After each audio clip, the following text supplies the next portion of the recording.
আলহামদুলিল্লাহ, পবিত্র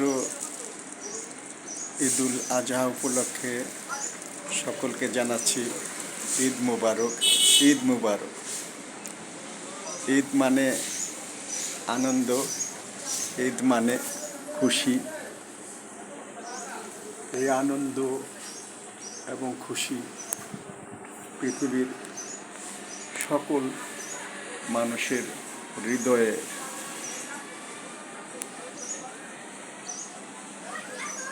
পৌঁছে যাক, সেই কামনা করছি।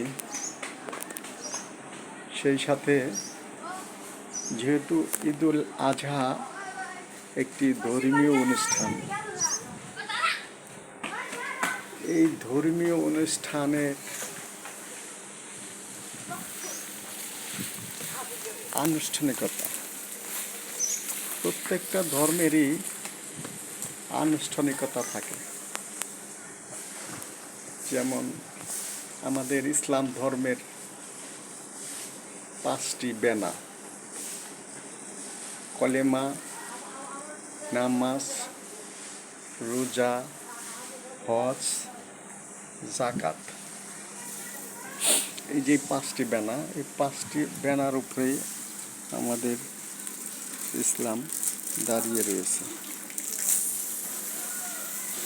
ইসলাম ধর্ম দাঁড়িয়ে রয়েছে। তেমনি প্রত্যেকটি ধর্মে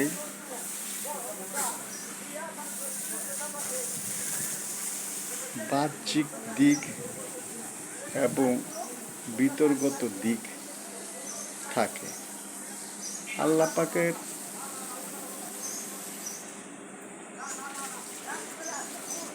এই ধর্ম দুনিয়াতে নবী রাসূলের মাধ্যমে প্রেরণ করছেন। কেন প্রেরণ করেছেন? যেন বান্দা বা বান্দিকে আল্লাহর সাথে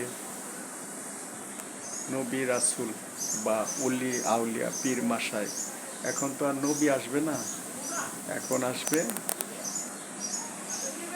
অলিয়া মুর্শেদা বা রাসূল। এই রাসূলের মাধ্যমে বেলায়েত জারি থাকবে।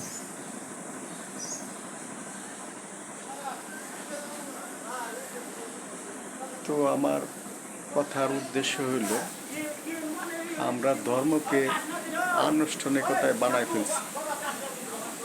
আসলে ধর্ম কি? যেমন ইসলাম ধর্ম, বৌদ্ধ ধর্ম, খ্রিস্টান ধর্ম, হিন্দু ধর্ম, আমরা পৃথিবীতে দেখি যে এই 4টে ধর্মের অনুসারে বা লোক সংখ্যা বেশি। তো এখন ধর্ম কি? প্রত্যেকটার সাথে ধর্ম আছে। ধর্ম কি? ধর্ম হলো আত্মশুদ্ধির মাধ্যমে আত্মজ্ঞান লাভ করে, আত্মশুদ্ধির মাধ্যমে আত্মজ্ঞান লাভ করে ক্ষুধার সত্তার সাথে মিলিত হয় হলো ধর্মের মূল হাকিকত। প্রত্যেকটা ধর্মে এই মূল বিষয় আছে। আত্মশুদ্ধির মাধ্যমে আত্মজ্ঞান লাভ করে ক্ষুধার সত্তার সাথে মিলিত হয়ে যাওয়া। তা এখন ক্ষুধার সত্তার সাথে মিলিত হয়ে যাব কিভাবে?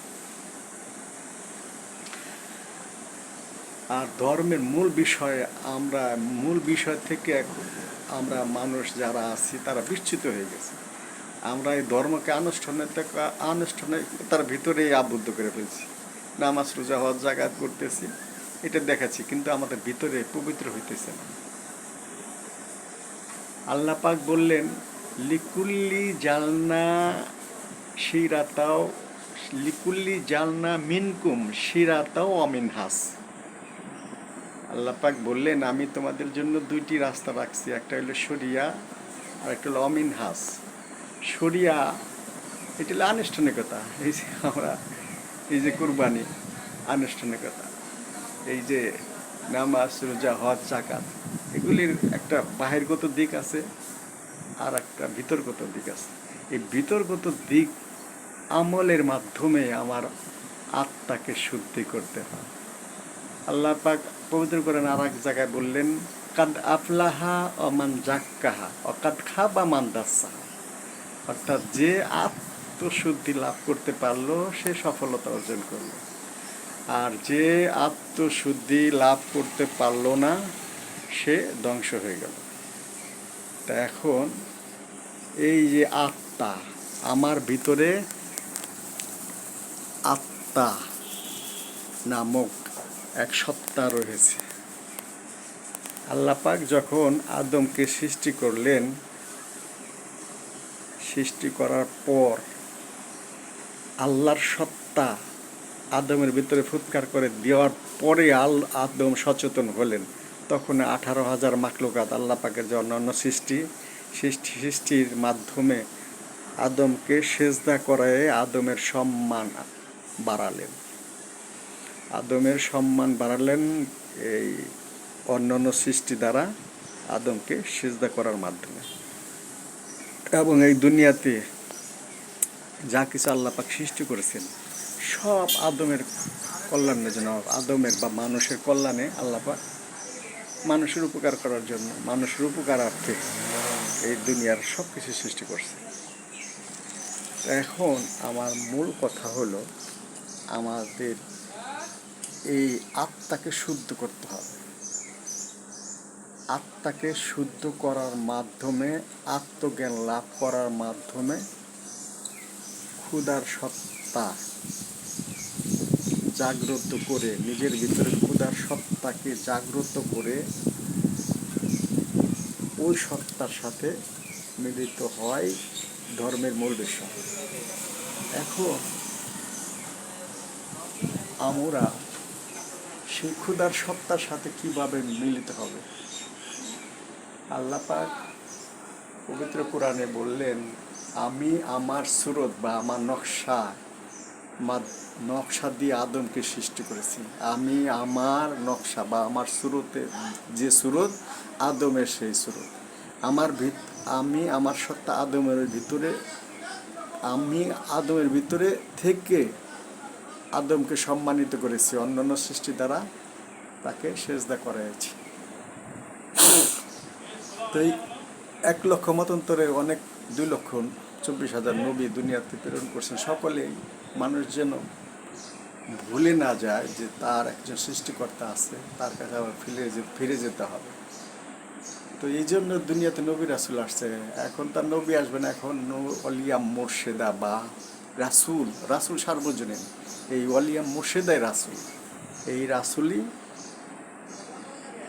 আল্লাহকে যারা ভুলে দুনিয়ার মোহ মায়ায় পড়ে, দুনিয়ার যে স্ত্রী পুত্র ছেলে সন্তান ধন সম্পদ টাকা পয়সা, এগুলো একটা মোহ আছে, এগুলো মায়া আছে।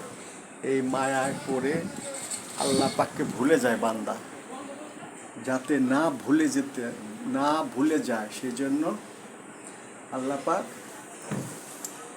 এই মুর্শিদ, অলিয়া মুর্শিদের মাধ্যমে, মুর্শিদ প্রেমের মাধ্যমে, এই মুর্শিদ এই আলিফ হে মিম দাল আহাদ, এই সত্তা আল্লাহর সত্তা, এই মুর্শিদ অলিয়া মুর্শিদের নকশায় ফানা হওয়ার মাধ্যমে, মুর্শিদ প্রেমের মাধ্যমে দুনিয়া থেকে আল্লাহ রাসুলকে চিনে জেনে তাদের সাথে সম্পর্ক করে ওপারে যেতে হবে। এইটাই ধর্মের মূল বিষয়।